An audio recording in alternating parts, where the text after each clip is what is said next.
Dando continuidade aqui nos vídeos do curso de infraestrutura de redes de computador, no último vídeo eu já falei sobre a tecnologia MDix, falei sobre hubs, switches, half duplex e full duplex. Vamos evoluir um pouco mais aqui no conhecimento sobre switches. Vamos lá? Hoje em dia, pessoal, os switches têm dois métodos de encaminhamento. Basicamente, nós temos o método padrão que é utilizado em todos os switches, que é o armazenar e encaminhar. E o outro método também é conhecido como cortar e encaminhar.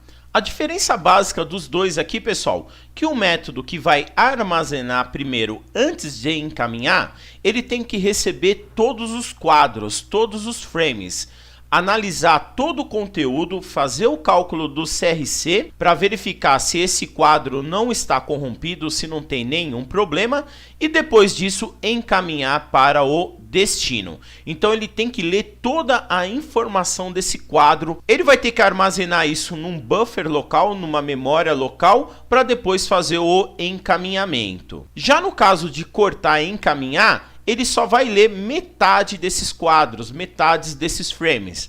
Basicamente, ele só vai ler os MACs de origem e o MAC de destino. A partir do momento que ele vê o MAC de destino, ele já começa a encaminhar esses quadros, esses frames. Então, basicamente, é um switch mais rápido. Só que o grande problema dele é que ele não faz o cálculo cilíndrico. Ele não verifica se o quadro inteiro está corrompido ou não. Então, os dois métodos nós temos que escolher no tipo de topologia que eu vou estar trabalhando no meu dia a dia. O método padrão aqui de armazenar e depois encaminhar, no nosso quadro, ele vai estar verificando o endereço de destino e o endereço de origem. Dentro do quadro está encapsulado todos os dados.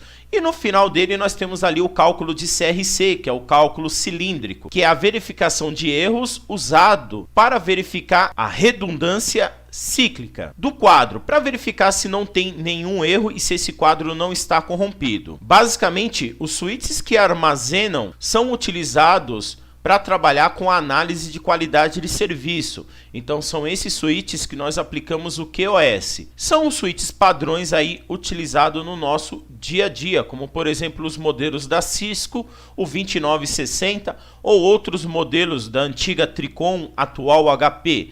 Trabalha sempre com esse conceito. Por causa disso, eles também são switches um pouco mais lentos. Mas como o switch trabalha toda a sua parte de processamento via hardware, o encaminhamento ainda continua sendo muito alto. Já no método de cortar e encaminhar, basicamente o switch só vai analisar os primeiros 6 bytes do quadro. Nesses 6 bytes iniciais, você já tem aí, basicamente, o MAC de destino. E ele só armazena aí no seu buffer ou na sua memória apenas o tamanho do quadro suficiente para começar a ler o MAC de destino e começar a encaminhar esses quadros. O switch que trabalha com a parte de cortar e encaminhar é muito mais rápido do que o switch que trabalha com o conceito de armazenar, analisar e depois encaminhar. Geralmente esses switches estão localizados ali no nosso núcleo da rede, pois todas as transmissões já foram filtradas. E o objetivo desse cara é apenas encaminhar.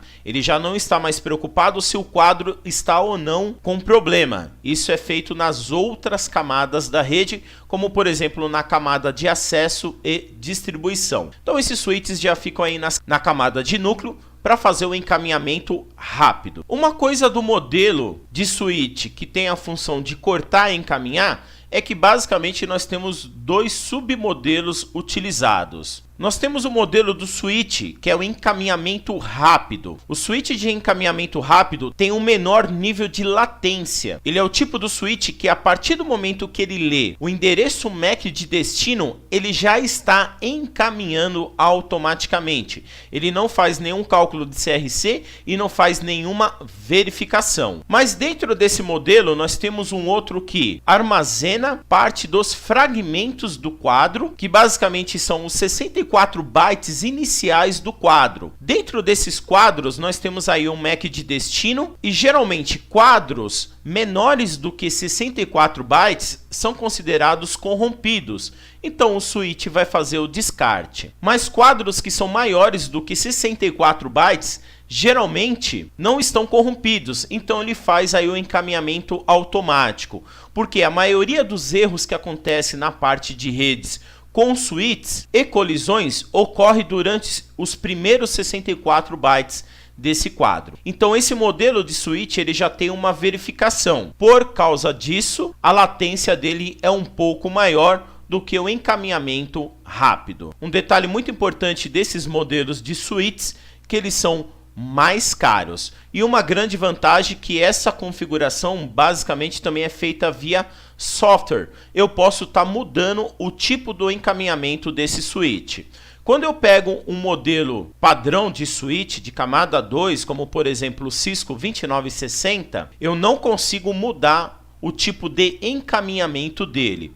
Esses modelos de switches que me permitem fazer isso são switches modulares ou switches de grande porte. E hoje os switches também têm uma grande vantagem, pessoal. Nós vamos falar disso um pouquinho mais para frente. Hoje o switch tem a capacidade de mandar energia, o famoso PoE e o PoE+, que é a capacidade que eu tenho de mandar energia elétrica pelo próprio cabo de rede. As vantagens dessa tecnologia é que eu vou diminuir custo em infraestrutura, como por exemplo, hoje a maioria dos equipamentos de access point já trabalha com o conceito de PoE, como por exemplo também as câmeras de CFTV. Então, utilizando apenas um único switch que já faz as transmissões de dados e o envio de energia para ligar esses equipamentos, eu diminui a parte de cabeamento. O legal é que eu vou mandar apenas um único cabo para esse dispositivo. Eu não preciso fazer mais uma estrutura elétrica para poder ligar eles. Com isso eu tenho uma facilidade de manutenção e ampliação da minha rede. Então as tecnologias de PoE hoje já é disponível nos switches. Nem todos os switches têm esse tipo de tecnologia integrada, porque isso encarece um pouco o equipamento, mas facilita muito quando eu estou trabalhando como principalmente com a rede sem fio e o VoIP, que eu vou estar falando mais para frente, que ele já liga o meu equipamento de voz sobre IP utilizando o mesmo cabo. Pessoal, espero que vocês tenham gostado dessa videoaula. Eu vou dar uma pausa e já volto. E nunca esqueça do meu lema, bora para a prática!